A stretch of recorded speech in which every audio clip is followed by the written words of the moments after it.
चल चल यार जल्दी चल। चल ही तो रही हूँ, अब क्या आदमियों पर चढ़कर चली जाऊं? अरे समझना, मुझे बहुत जोरों की सुसु आई है। तू तो जानती है मुझसे कंट्रोल नहीं होता है। घर नहीं पहुंचे तो यही हो जाएगा। क्या? अब तो चलना क्या भागना होगा। तूने डायपर क्यों नहीं पहना यार?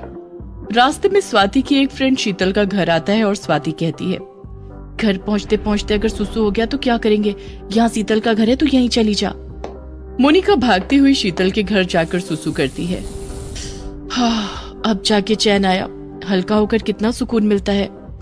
मोनिका और स्वाति पीजी वापस लौट आते हैं और रात में मोनिका अपने बचपन के दिनों में खो जाती है। अरे वंदना, कब तक इसी तरह मोनिका यहाँ वहाँ सुसु पॉटी करती रहेगी? कौन ही इससे शादी करेगा? अभी तो बच्ची है ये, आगे जाकर इसे बहुत परेशानी उठानी होगी। क्या करूं मैं, कुछ समझ ही नहीं आ रहा है कैसे इसकी आदतें छुड़वाऊं। तू कोई घरेलू नुस्खे क्यों नहीं अपनाती? मोनिका को अजवाइन का पानी दे, रात में 2-3 बार उठाकर सुसु करवा दे। यहाँ से थोड़ी दूर में एक बाबा रहते हैं, वो छोटी छोटी गोलियां देते हैं, उसे मोनिका को खिलाना, जिससे वो हर जगह सुसु पॉटी करना बंद कर देगी। वंदना हर तरह के घरेलू नुस्खे अपनाती है, लेकिन उसका मोनिका पर कोई असर नहीं होता है। ना ही बाबा की कोई गोलियां मोनिका की आदत को सुधार पाती है। इसी तरह दिन बीतने लगते हैं और मोनिका 7th स्टैंडर्ड में पहुंच जाती है। एक रोज क्लास में मोनिका को बहुत जोरों की सुसु लग जाती है और वो कपड़ों में ही सुसु कर देती है। ये देखकर उसका बॉयफ्रेंड कहता है, जी यार, तुम अभी तक कपड़े में ही सुसु करती हो? कितनी बदबू आ रही है तुम्हारे में से, दूर हटो मुझसे और कभी मेरे पास मत आना। मोनिका रोने लगती है। ये सब क्लास के सभी बच्चे सुन लेते हैं और मोनिका का मजाक उड़ाने लगते हैं। और तभी वहाँ स्वाति आकर मोनिका से कहती है, रो मत मोनिका, तेरी इस बीमारी का मेरे पास एक इलाज है। तू डायपर पहनना शुरू कर दे, सुसु भी हो जाएगा और किसी को कुछ पता भी नहीं चलेगा। स्वाति मोनिका को डायपर दिलवाती है और उसी दिन से मोनिका डायपर पहनना शुरू कर देती है।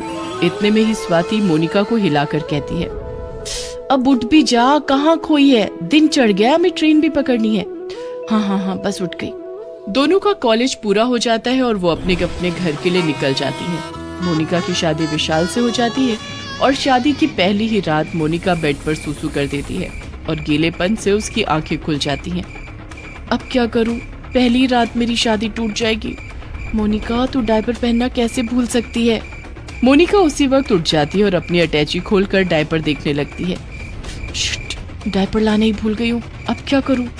ये उठ जाए उससे पहले ही मैं कपड़े चेंज कर लेती हूँ, किसी को कुछ पता नहीं चलेगा। मोनिका अपने कपड़े बदलकर गीले की जगह से हटकर लेट जाती है और डर से पूरी रात जगी रहती है। अगर मैं सो गई तो सुसु निकल जाएगी। सुबह जब विशाल उठता है तब तक सुसु सूख जाती है और मोनिका नहा धोकर अपने मायके जाने के लिए तैयार खड़ी रहती है। आज रहने दो सोना, एक हफ्ते के बाद मायके चली जाना। अभी तो मैंने तुम्हें जी भर कर देखा भी नहीं है। मोनिका मन ही मन सोचती है, अब क्या करूं? आज तो किसी तरह बच गई, कब तक बिना डायपर के बच पाऊंगी? इतने में ही जॉली, जो कि विशाल की बिल्ली है, भागते हुए विशाल के कमरे में आ जाती है और उस पर चढ़ जाती है। विशाल भी जॉली के साथ खेलने लगता है और तभी सरिता वहां आ जाती है। इतनी बदबू आ रही है कमरे से, लगता है इस जॉली ने सुसु कर दिया। कितनी बार कहा है इस जॉली को घर पर मत रखो, यही कहीं कमरे में इसने हक दिया है। मुझे तो कोई बदबू नहीं आ रही है, वैसे भी मुझे सर्दी है, क्या ही कुछ पता चलेगा। तुझे कहाँ से आएगी बदबू, तेरी जॉली ने जो हगा है। मुंह बनाकर सरिता वहाँ से चली जाती है और मोनिका सोचती है, अब जॉली बनेगा मेरी ढाल, अब मैं बेफिक्र कहीं भी सुसु पॉटी कर सकती हूँ। अब मोनिका बेफिक्र हो जाती है और कहीं भी सुसु कर देती है। एक रोज विशाल शहर से बाहर जाता है और इधर सरिता को जॉली को घर से बाहर निकालने का मौका मिल जाता है। इस जॉली ने मेरे पूरे घर को ही घिना दिया है, इसे भगा कर ही मैं अब चैन लूंगी। सरिता जॉली को घर से बाहर निकाल देती है। जॉली के जाने से मोनिका के पसीने छूट जाते हैं। रात को सोते वक्त मोनिका कपड़े में ही पॉटी कर देती है और आधी रात में उठ जाती है। अब मुझे डायपर लाना ही होगा, नहीं तो मैं अब पकड़ी जाऊंगी। मोनिका पॉटी साफ कर देती है और अगले दिन डायपर ले आती है। अब हर रोज मोनिका डायपर पहनकर घूमती है और सब कुछ सही चलने लगता है। एक रोज मोनिका डायपर कचरे में फेंकती है और सरिता की एक पड़ोसन उसे देख लेती है। सरिता के घर में तो कोई बच्चा भी नहीं है, फिर उसकी बहू डायपर का क्या करती है? ये बात मोहल्ले की सभी औरतों को बतानी पड़ेगी। पड़ोसन ये बात पूरे मोहल्ले में फैला देती है और मोहल्ले की कुछ औरतें मिलकर सरिता के घर आ जाती हैं। कोई बात है क्या सबकी सब एक साथ यहाँ? बात ही कुछ ऐसी है, तेरी बहू डायपर पहनती है, ये बात तूने हम लोगों से छुपाई। क्या डायपर? तेरा दिमाग तो ठीक है, वो भला डायपर का इस्तेमाल क्यों ही करेगी? मैं भला झूठ क्यों कहूंगी? जाकर देख ले उसके कमरे में। सरिता उसी वक्त बहू के कमरे में जाकर छानबीन करने लगती है। मोनिका डर से पीली पड़ जाती है और बुद्ध बनी खड़ी रह जाती है और तभी सरिता को डायपर मिल जाता है। ये क्या है बहू? देख लो बहनों, मैं सच कह रही थी, बहू डायपर पहनती है। देख लो बहनों, क्या जमाना आ गया है। सबके सामने शर्मिंदा होकर मोनिका रोने लगती है और कहती है, मैंने कभी नहीं सोचा था कि मेरा राज इस तरह सबके सामने आएगा। मैं बहुत शर्मिंदा हूँ मम्मी जी। रोते हुए मोनिका सब कुछ बता देती है और कहती है, मुझे घर से मत निकालिएगा। बचपन से ही मुझे ये आदत है जो कि ठीक ही नहीं होती है। ये सब मेरी सी आदत के कारण हुआ है। जॉली नहीं, मैं ही हर जगह सुसु करती थी और जॉली का नाम लगा देती थी।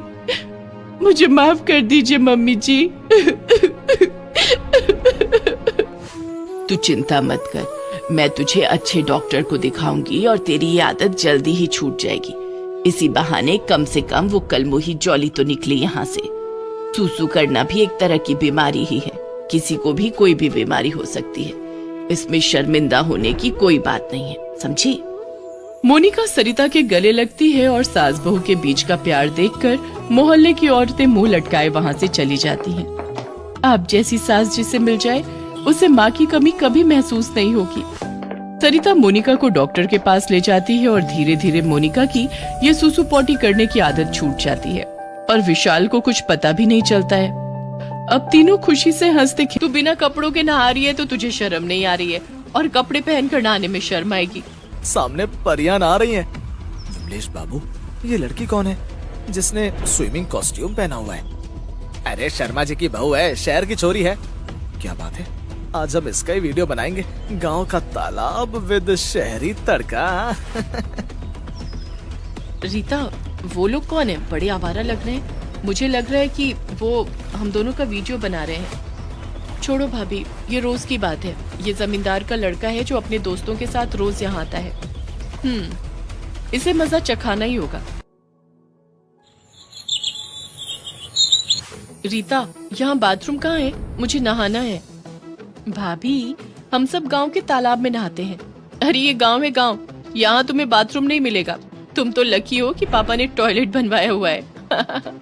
ओह माय गॉड, तालाब तो ओपन होता है, वहाँ कैसे नहा सकते हैं? तुम लोग को कोई दिक्कत नहीं होती?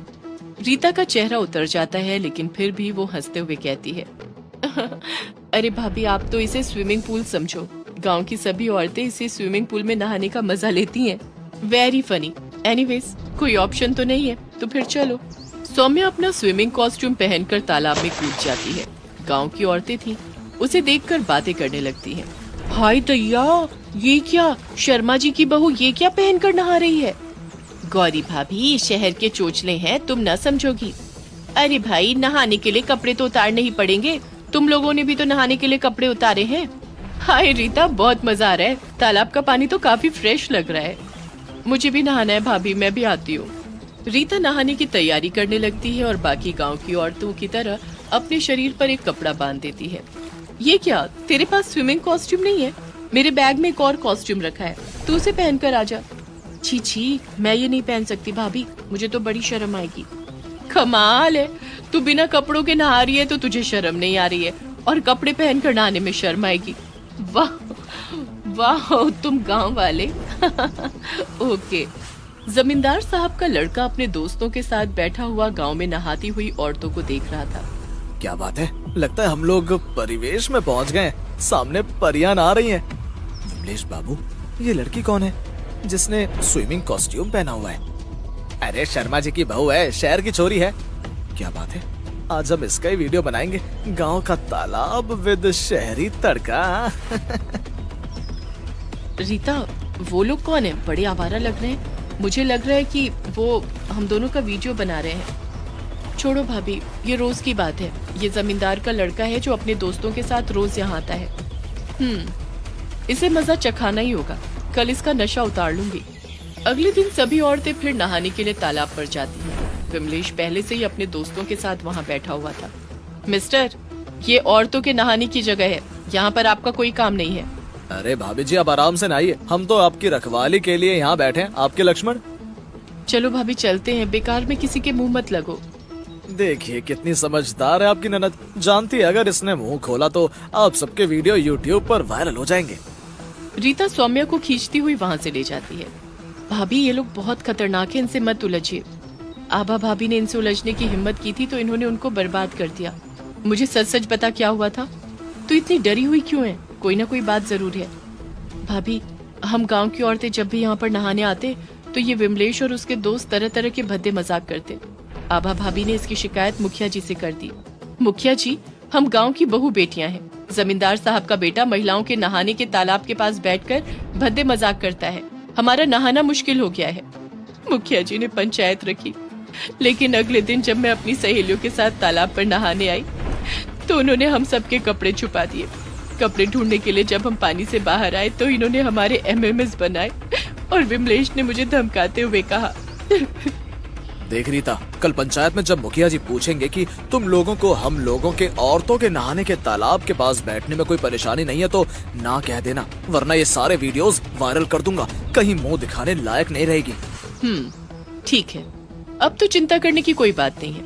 मैं आज शाम को ही इसकी व्यवस्था कर देती हूँ। शाम को सौम्या अकेले ही नहाने आती है और तालाब में नहाने लगती है। ये देखकर विमलेश उसके पास आता है और कहता है, अरे भाभी जी, आप तो बिल्कुल जल परी लग रही हैं। अगर बुरा ना माने तो आपकी एक तस्वीर खींच लूं। क्यों नहीं देवर जी, मुझे तो आप पहले दिन से ही बहुत अच्छे लगते हैं, लेकिन मेरी भी एक शर्त है। आपको भी मेरा स्विमिंग सूट पहनना होगा, फिर मिलकर स्विमिंग करते हैं। ये क्या, मैं भला स्विमिंग कॉस्ट्यूम कैसे पहन सकता हूँ? सोच लीजिए, कोई जबरदस्ती नहीं है। आप भी क्या याद रखेंगी, लाइए पहन लेता हूँ। विमलेश सौम्या का दिया हुआ स्विमिंग सूट पहनकर तालाब में आ जाता है और उसके तालाब में आते ही रीता उसके कपड़े लेकर छुपा देती है और उसकी सहेलियां उसके वीडियो बनाने लगती हैं। ये क्या बदतमीजी है, मुझसे पंगा लेना बहुत महंगा पड़ेगा। विमलेश भैया, औरतों का स्विमिंग सूट पहनकर आप बहुत अच्छे लग रहे हो। अब ये फोटो तो हम भी वायरल करेंगे। तू अपनी मौत को दावत दे रही है रीता, तू जानती नहीं मैं कौन हूँ और क्या कर सकता हूँ। गाँव की औरतें मुखिया जी के साथ बाहर निकल आती हैं। क्या हुआ विमलेश बाबू, आप तो शर्म से गड़े जा रहे हैं। चलिए ना, मेरी फोटो लीजिए और एमएमएस नहीं बनाएंगे? रीता, जरा यहाँ विमलेश बाबू को एमएमएस बनाने में मदद तो कर। रीता तालाब के किनारे रखा विमलेश का फोन उठाकर सबको उसके बनाए हुए एमएमएस और गांव की औरतों की नहाते हुए खींची गई फोटोज दिखाती है। बताओ विमलेश, तुम्हें क्या सजा दी जाए? मुखिया जी, इसकी सजा ये है कि आज सबके सामने अपनी माँ का इसे एमएमएस बनाना होगा। तब जाकर भैया को समझ में आएगा कि सबकी माँ बेटी एक बराबर होती है। मैं बहुत शर्मिंदा हूँ, आप सब मुझे माफ कर दीजिए। आज के बाद मुझसे ऐसी कोई गलती नहीं होगी। मैं अपने फोन से खींची गई सारी फोटोज हमेशा हमेशा के लिए मिटा देता हूँ। सभी लोग जोर जोर से तालियां बजाने लगते हैं और सौम्या को कंधे पर उठा लेते हैं। ओह माय गॉड, मुझे कम से कम कपड़े तो पहन लेने दो, वरना माँ और पिताजी घर में भी नहीं घुसने देंगे। सब लोग हंसने लगते हैं और उसके बाद गांव की औरतों के नहाने में कभी कोई बाधा नहीं पड़ती।